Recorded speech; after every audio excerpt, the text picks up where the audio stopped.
সব সরকারি হাসপাতালে বেড বাড়ানোর সিদ্ধান্ত নেওয়া হয়েছে। এসএসকেএমে মুখ্যমন্ত্রী শুভেন্দুর স্বাস্থ্য বৈঠকে বড় সিদ্ধান্ত। কোথায় কত বেড খালি জানতে চালু হচ্ছে রিয়েল টাইম ডিসপ্লে। বেডের তথ্য জানতে চালু হচ্ছে সেন্ট্রাল মনিটরিং সিস্টেম। বেড নিয়ে কেন্দ্রীয় সরকারি হাসপাতালের সঙ্গে চুক্তি করবে রাজ্য। ডাবল ইঞ্জিন সরকারের ডাবল এফেক্ট। বাংলার স্বাস্থ্য পরিষেবায় স্বাস্থ্যের অসুখ দূর করতে কেন্দ্র রাজ্য একসঙ্গে কাজের বার্তা। হাসপাতালে দালাল রাজ বন্ধ করা শুভেন্দুর সরকার। এবং 31শে মের মধ্যে সব ডাক্তার নার্সদের সচিত্র রঙিন পরিচয়পত্র হবে। সরকারি হাসপাতালের নিরাপত্তায় আরও জোর দেওয়া হবে। এসএসকেএম এর বৈঠকের রূপরেখা বাতলে দিলেন মুখ্যমন্ত্রী শুভেন্দু।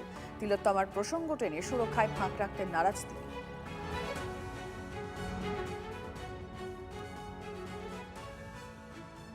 আর এরপরেই এই তৃণমূলের আমলে ঘুম ধরে যাওয়া রাজ্যের স্বাস্থ্য ব্যবস্থার হাল ফেরাতে উদ্যোগী হয়েছেন মুখ্যমন্ত্রী, আমরা দেখতে পাচ্ছি। সেই কারণেই গতকালের এই একগুচ্ছ সিদ্ধান্ত নেওয়ার পর শিলিগুড়ি জেলা হাসপাতালে শিলিগুড়ি বিধায়ক শঙ্কর ঘোষ তিনি সমস্ত বিষয়টা খতিয়ে দেখছেন। আমাদের রিপোর্টারের মাধ্যমে জানবো এই মুহূর্তে ছবিটায় সেখানে কি। প্রসেনজিৎ, দেখো, গতকালই রাজ্য সরকার কিন্তু স্ট্যান্ডার্ড অপারেটিং প্রসিডিওর দিয়েছে, অর্থাৎ হাসপাতালগুলোতে যে নৈরাজ্য এবং মানুষের যে দুর্দশার জায়গাটা, সেই জায়গায় কি করণীয় এবং আগামী 31 তারিখের মধ্যে হাল ফেরাতে একগুচ্ছ নির্দেশিকা দেওয়া হয়েছে। আজ সকালে দুই দলীয় কর্মীকে দেখার পাশাপাশি হাসপাতালে এসে ঘুরে দেখছেন বিধায়ক শঙ্কর ঘোষ। শঙ্করদা, গতকালকেই এই নির্দেশিকা দেওয়া হয়েছিল রাজ্যের তরফে, কথা বলছেন বা ন্যূনতম যে দেখাগুলো যেগুলো মানুষের সাথে একটু কথা বলা যায়, রুগীর পরিজনেরা আছেন? দেখুন, আমি এসেছিলাম, আমাদের দলীয় কর্মীরা গতকাল নেশার বিরুদ্ধে এটি সচেতনতামূলক মিছিল করতে গিয়ে তাদের উপরে আঘাত হানা হয়েছে, তারা সিরিয়াসলি ইনজুর্ড, সেটা দেখতে এসেছিলাম। এবং আসার পরে সুপার সাহেবের সহ এখানে যারা আছেন তাদের সাথে প্রাথমিক কথা একটু বললাম। মাননীয় মুখ্যমন্ত্রী তিনি কিছু নির্দেশিকা জারি করেছেন, স্বাস্থ্য দপ্তর তার হাতে আছে, ফলে সেই নির্দেশিকাগুলো যাতে সঠিকভাবে পালন করা হয় সেই ব্যাপারে আমি অনুরোধ করেছি। আগামীকাল এসে আমি স্টক টেকিং করব। আগামীকাল আপনি এই জেলা হাসপাতালগুলোতে ভিজিট করবেন? আমি আসবো। ভিজিট শব্দটা কতখানি বাঞ্ছিত সেটা আমি জানি না, অ্যাপ্রোপ্রিয়েট, তবে আমি আসবো। আগেও আসতাম, আগে বিরোধী দলের বিধায়ক হিসেবে আসতাম, এখন সরকারি দলের জনপ্রতিনিধি। করা হবে না। দেখুন, কথা বলা খুব সহজ, কাজ করা খুব কঠিন। কাজটা করতে চাই, সেই কাজ করতে গিয়ে যা যা সমস্যা আছে সেগুলো দূর করার জন্যই তো মানুষ আমাদেরকে নির্বাচিত করেছে। আমি সচরাচর এখন সরকারি মূল রোগের জায়গাটা কি? মোটামুটি সরকার গঠনের পরও বেশ কয়েকদিন কেটে গেছে, এত ডাক্তার, চিকিৎসক, স্বাস্থ্যকর্মী, এত পরিকাঠামো, কিন্তু মানুষ পরিষেবা পায় না, তাকে ছুটতে হচ্ছে নার্সিংহোমে অথবা দক্ষিণ ভারতে বিটে মাটি বিক্রি করার জোগাড়। মানে এই জায়গাটা তো অন্তত বোঝার চেষ্টাটা এই কদিনে আপনারা সবাই মিলেই করেছেন এবং আপনাদের দীর্ঘ অভিজ্ঞতা আছে। মূল রোগের জায়গাটা কোথায়?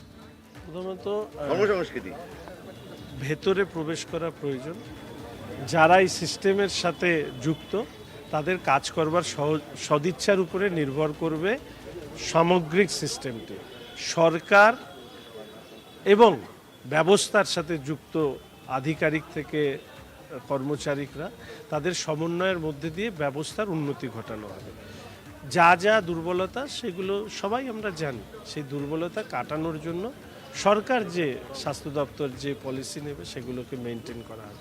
আমি আবার সবাইকে বলবো, সরকার 5 বছর চলবে, সরকার মানুষের প্রতি দায়বদ্ধ। এই সরকারের বয়স আজকে 7 দিন। ইতিমধ্যে মাননীয় মুখ্যমন্ত্রী একের পর এক মানুষের প্রত্যাশা অনুযায়ী সিদ্ধান্ত নিয়েছেন। এই সরকারের হাতেই স্বাস্থ্য ব্যবস্থার আমূল পরিবর্তন হবে। একদম শুনতেই পেলে শঙ্কর ঘোষ আশা করছেন এই সরকারের আমলে রাজ্যের স্বাস্থ্য ব্যবস্থার আমূল পরিবর্তন হবে এবং আগামীকাল তিনি যে তুমি নজর রাখো। এবার আমি একটু একেবারে উত্তর থেকে বাঁকুড়ার দিকে নজর রাখতে চাইবো, তার কারণ যে সরকারি হাসপাতালগুলোর হাল ফেরাতে নতুন সরকার কী কী ব্যবস্থা নিচ্ছে অবশ্যই সেদিকটা আমাদের নজর থাকবে। বাঁকুড়া সম্মেলনী মেডিকেলের ছবিটা কেমন বলুন তো, কী অবস্থা সেখানকার সরকারি হাসপাতালের, আমি সেটাই জানার চেষ্টা করি আমাদের রিপোর্টারের মাধ্যমে। এই মুহূর্তে আমাদের সঙ্গে হীরক মুখার্জি আমাদের রিপোর্টার রয়েছেন।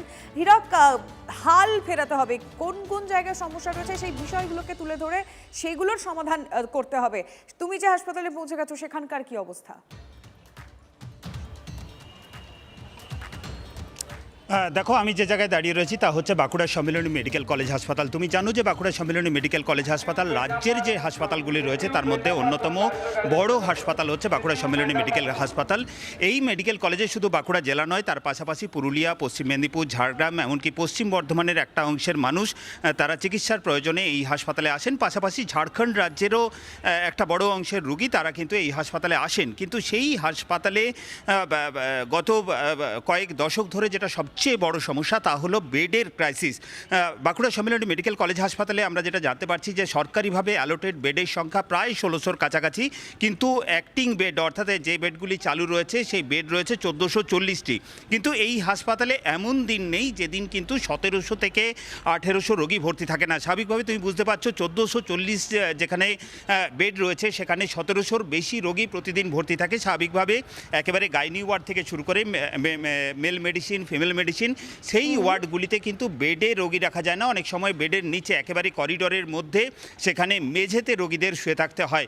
রাজ্য সরকারের পালাবদল ঘটেছে এবং রাজ্যের মুখ্যমন্ত্রী থেকে শুরু করে সরকারি যারা মন্ত্রী আমলা রয়েছেন তারা এই হাসপাতালের সারা রাজ্যের পাশাপাশি একেবারে স্বাস্থ্য দপ্তরে হাল ফেরানোর চেষ্টা করা হচ্ছে, অন্তত তেমন মেসেজই দেওয়া হয়েছে এবং বাঁকুড়া সম্মিলনী মেডিকেল কলেজ হাসপাতালে বেড সংখ্যা বৃদ্ধিরও একটা সম্ভাবনা তৈরি হয়েছে। আর এই পরিস্থিতিতে কিন্তু সাধারণ মানুষ একেবারে রোগী থেকে শুরু করে রোগীর পরিজন, হাসপাতালের যারা আধিকারিক রয়েছেন, হাসপাতালের যারা কর্মকর্তা রয়েছেন তারা সকলেই আশাবাদী যে এই হাসপাতালের হাল ফিরবে। সাধারণ মানুষও রয়েছে হীরক, একটু সেই কথাগুলি শোনার চেষ্টা করব আমরা। তুমি নজর রাখো, তার কারণ সরকারের এই সিদ্ধান্ত স্বাস্থ্যের হাল ফেরাতে হবে, বেড বাড়াতে হবে এবং সবকিছু একেবারে স্বচ্ছ ট্রান্সপারেন্টের সঙ্গে সমস্তটা ব্যাপারটা হবে।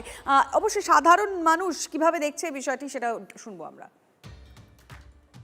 এখানকার যে জাতীয় যারা পেশেন্ট পার্টি আসে তাদের এখানে থাকা বা এই অবস্থাগুলো মানে ব্যবস্থা খুব একটা ভালো নেই। রাস্তাঘাটে শুয়ে থাকতে হয়, এগুলো একটু যে ভালো হয় তাতে আমাদের অনেক উপকৃত হই। এই ফুটপাতে শুয়ে থাকি, বৃষ্টি আসলে আমাদের কষ্ট হয়। এইটা হলে আরও ভালো, পেচ্ছা পায়খানা অনেক দূরে যেতে হয়। 5 টাকা নিচ্ছিল, কালকে থেকে আবার 10 টাকা নিচ্ছে। এইগুলো কম হলে আমাদের ভালো হয়। যখন রোগীটাকে আমরা নিয়ে আসছি আর সে এখানে যখন ভর্তি করব তখন বলছে কি বেড নাই, বেড খালি নাই, এবার ভর্তি নিচ্ছে না। একটা সমস্যা, হ্যাঁ, এ পড়ে থাকছে, তারপর আজকে হবে না, এখান থেকে ফেরত ঘুরে দিচ্ছে, হ্যাঁ বেড নাই, এরকম করে বলছে। উপকার অবশ্যই হবে জনগণের, খুব ভালো হয়। ডাক্তার বাড়ালে, বেড বাড়ালে সবচেয়ে সুবিধা হবে সবাইকে। নতুন নতুন পদক্ষেপ তো খুবই ভালো। উনি এসেছেন সাধারণ মানুষের জন্য, যদি সাধারণ মানুষ হিসেবে যদি আমরা সেই পরিষেবাটা পাই, এর থেকে ভালো জিনিস আর হয় না। তবে সরকারে এসেই তো আর প্রথম কিছু হবে না, ওনাকেও অনেক সময় দিতে হবে। আমাদের পক্ষে, সাধারণ মানুষের পক্ষে বেসরকারি নার্সিংহোমে গিয়ে এত স্বাস্থ্যের মধ্যে ভুলাই না, চিকিৎসা করতে অনেক টাকায় খরচা লাগে। সেই জন্য এখানে এসেছি, এখানে ডেট দিয়েছে, ছবি তোলা হবে, খুবই তাড়াতাড়ি কাজ হচ্ছে, তার জন্য অনেক ধন্যবাদ। সবাই তো আর বাইরে দেখাতে পারে না ডাক্তার, অত টাকাও কারোর অত সম্ভব নয়। তো এই হসপিটালে, সরকারি হসপিটালে যদি ট্রিটমেন্টটা ঠিকভাবে হয় আমাদের, তাহলে খুব উপকৃত হই।